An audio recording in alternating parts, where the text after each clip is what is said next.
Sambo, Yes, sir. welcome to the club. I thought I was a member. Well, yeah, you still get welcomed when you land at the airport. Yeah, true. If you're a Velocity frequent flyer member, they still go, "Oh, welcome, Mr. Arnold." But do the pilots get welcomed? The pilots. I don't know if we're the pilots of this club.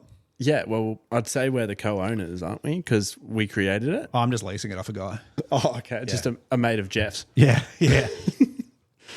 Well, Maxwell, you gave me some homework. You gave me 9 Inch Nails, The Downward Spiral. 1994 classic. I wouldn't go that far. For full transparency for all those listening, if you like 9 Inch Nails, also hello everyone listening, first of all. G'day. If you like 9 Inch Nails, you're probably not going to like this episode. 9 Inch Nails on a chalkboard, eh? Yeah. Look, it was an album that I had to sit with for a while. I'll say that much. And I think I appreciate... So we've got a live member in the... There's a live one in the house. Yeah, we've got a live member in the studio. Great friend of the show, Daniel from Virtues is here. It's popped in. We were doing some... content earlier, playing one of the biggest shows of his life in a couple of weeks, which we're very excited for. But go and stream Iron and Fire Virtue's new single. Can't believe you got a spot with the Wiggles. That's crazy. It's insane. But back to 9 Inch Nails. For me, it was a very tough listen. It was just, I'm going to say it was a challenging listen. Challenging wank. Yeah, we've all had one of them. Yeah, but you get it done. Sometimes. It's like doing it with your left hand or your right hand, depending on what you're dominant with. Yeah. Anyway, I don't know how we got there. I had to really step back and appreciate the album for the time that it came out. But I'm going to go in on it first, and then I'll step back and be like, That's how the review works. Yeah, I know. But I've got a few adjectives I want to start with to describe the album. Yep. Industrial. Yes. Good start. If the next one is circular and 12 inches of wax, then I'm going to be like, hold up. No, I don't really fuck with horror movies. I don't know why you would spend 2 hours being scared intentionally. It just seems like a backwards experience to me.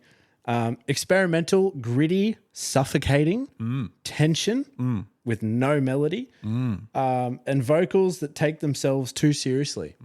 Okay. The last two probably weren't adjectives, but I was going to say that's more of a sentence, but that that's was fine. more of a statement. But let's dive into track by track, shall we? Sure, let's do it. So Mr. Self-Destruct, when I started, I was like, fuck, I'm in for a bad time. It's super industrial, very noise rock. And it feels like a live trade site. Yeah. Building site for those with a brain. Yeah. If a live construction site was a song, it's that. Tools and nails flying everywhere. I was like, yeah, cool. I don't have enough safety equipment. I better just step out. But then it dives into Piggy, and then I was just listening to it going, is this dude serious? Is Trent Reznor serious? Is this legit? Or is he taking the piss? Because the lyrics I was listening to, I was like, I think he's saying, hey, little piggy piggy or something, or hey, Miss Piggy Piggy. Big fan of the Muppets. Maybe.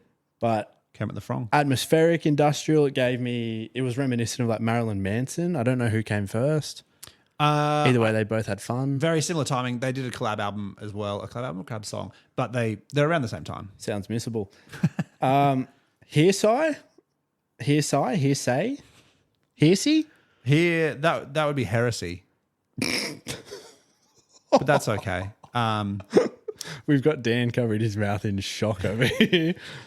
Why people tune into every this? day's a school day, isn't it, Dan? Oh, fuck, mate. Heresy. Fucking babysitting over here. Jesus Christ. What's a heresy? Heresy, like being against the Pope. Oh, yeah. I didn't dabble in Like religion heretic. too much. Oh, yeah. Heretic Prevails or whatever it is. Yeah. What is that? It's a... I Prevail, they're a band, different, unrelated. No, Heretic Prevails. It's like Shadow of Intent. Thank you, Daniel. I knew you go. you'd come in handy in the audience.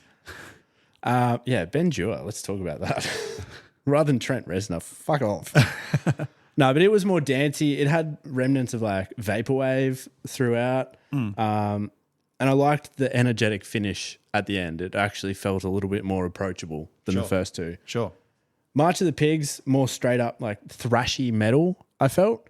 And then it went into Closer, which Probably the one song that everyone would know from this album. If there's a song that they know, it's probably this one.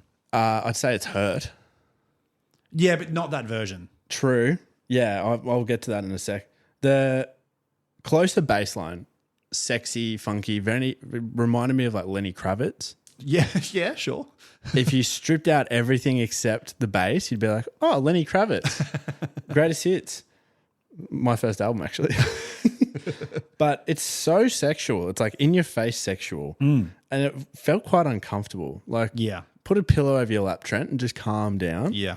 However, once that little dancey breakdown comes in at the end, It is a bit of a bluff. I'm like, if we could just skip the first part and then go to the dancey part at the end, I'm like, Yeah. this is cool. Yeah. This is vibey. Skipping through the rest of it, like Ruiner was very unrelenting, industrial, heaps of tension, and it felt that's where the suffocation Yeah. came in for me because it's like I was just being pummeled by rubble. Yeah. I was like, I need to come up for air. This is like too much. Yeah. The Becoming feels almost like Brit rock and then goes into this 90s computer glitch like you'd experience when your internet goes out in, I don't know, 1999. Sure. Not necessarily a compliment. I Do Not Want This was more punk. I said meh. Then you've got fuzzy sort of psych rock vibes with Big Man with a Big Gun, A Warm Place, and what did I say? The Downward Spiral. These two were my reprieve songs. These came on and I was like, oh, air. Ambient air. Bit of space. Everything's sepia, Yeah. but Oh, it's yeah. air nonetheless. Yeah. So that was much needed. You could probably bring A Warm Place 4 songs earlier For a bit of space. for a bit of space. Yeah. Hit closer in the middle and then do Downward Spiral about 8th or 9th. And then you get into Hurt. And I've got to say, it was a good attempt at a cover, but I do prefer Johnny Cash's version. It's obviously a heartbreaking song. The lyrics are incredible, but I don't like his voice or his delivery. Which is fair enough. I think it's like that's a song where you go, damn, he wrote a fucking banger of a song. Yeah, like- he just probably shouldn't have been the guy to play it. He should have just given it straight to Johnny Cash. I think so. Like, dude, heroin probably ruined your ability to sing this song properly. Was he on heroin ever? Look, maybe, probably, if I had to have a guess. That's a wild accusation That's from a me. huge accusation.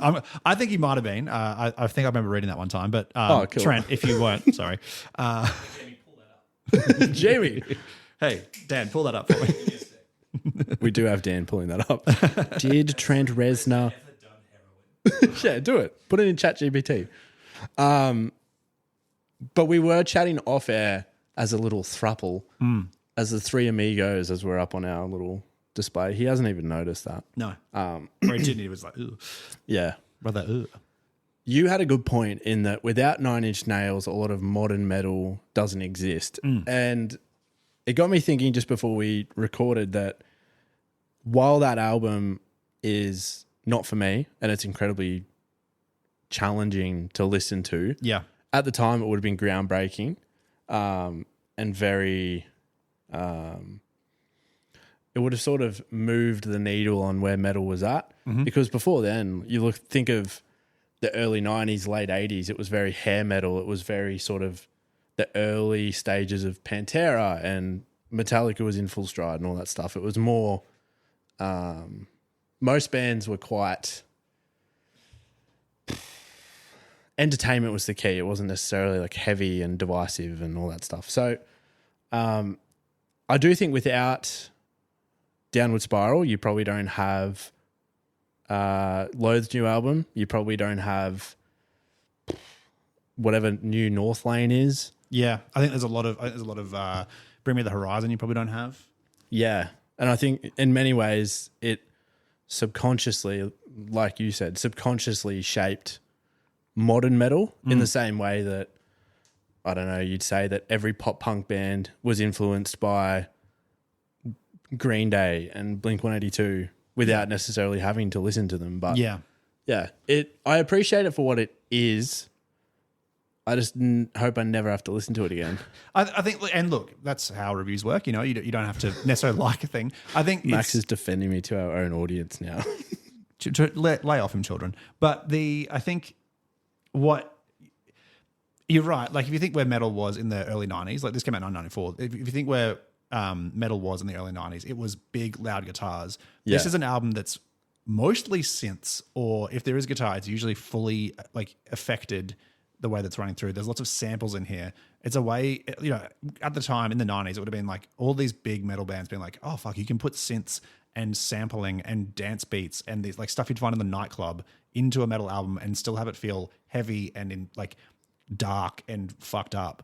Yeah. And you're right. At times it's probably too fucked up and a bit weird and a bit like avant-garde. But I think he put it together in a way where other people came along and went, I kind of fuck with this sound. I fuck with what he's doing. I want to take that and make it more palatable to, you know, I mean, this is still quite a mainstream album, but as in like even more mainstream. Yeah. I think if I was to listen to Closer again, not to completely ignore what you just said, but if I was to listen to Closer again, I'd just go straight for Neo's cover. It's a banger. I think Jamie over there can agree. It's so good. Let us know in the comments, what's your favorite version of Closer? Maxwell, my homework for you, if you choose to accept it, is a gift that you gave me for my birthday. Wow, re-gifting day one. Fucking hell. Well, no, I'm not giving it to you to keep. I want it. So is it? We'll see. I've put it on the roof of my bedroom. Just see the track listing. Jamie, pull that up. Yeah, it's the track listing. So I can study the lyrics of Lips of an Angel. Yeah. Because I'm giving you Extreme Behavior by Hinder. Their 2006? 2006 rings a bell. Yeah. 7 maybe by the time it dropped. Yeah. It's their album. It's the Hinder album. I don't know if they have other ones. I assume they do. But it's got songs like Lips of an Angel, Better Than Me, and the other 8 songs on the album. Yep. So you've got to tell me what they are. Yeah, man, that's a hospital pass. Look, I will, Sam. I will enjoy that. Watch the freight train coming after. Austin, whatever his name was, John Austin Johnson, or the fuck his name was. We'll have it. John Austin Austinson? Stone Cold Steve Austin. He wishes. No, I can do that. We can get to that next week, Sam. Any final thoughts for this week? Yeah, I did an impulsive visit to Rocking Horse at lunchtime today. Oh, at time of record. Yep. Not that that's relevant. Picked up a few. I did it today at time of release. What you do in the privacy of your own bedroom is none of my concern. Picked up Pincer Plus or Pincer. I don't know how you say their name. Let us know. Can't Swim secondhand for like $30, and then I picked up Paradise Club for $25. Ooh la la. Ooh la la in the clearance section. Wow. So I tell you what, Bargain at twice the price, mate. You afforded a vinyl yet or no? Look, I picked up a couple little ones today. I got a Trophy Eyes record, the Lavender Bay album, which, you know. Lavender Bay. Dan and I are pulling up our phone. Lavender Bay the album. red one, not Not Chlorine Eyes. Yeah, not their popular one. I've gone for the niche one. The one that I think sounds, it's definitely way poppier, but it's the one that I enjoy way more. The American Dream. Oh, is Or it not called Suicide and Sunshine. No, it's the American Dream. It's the one with Lavender Bay and Some of my friends do drugs. You can count on me. sure, That's the song. sure. Well, He hasn't even gone for the single. anyway, and then It was so niche.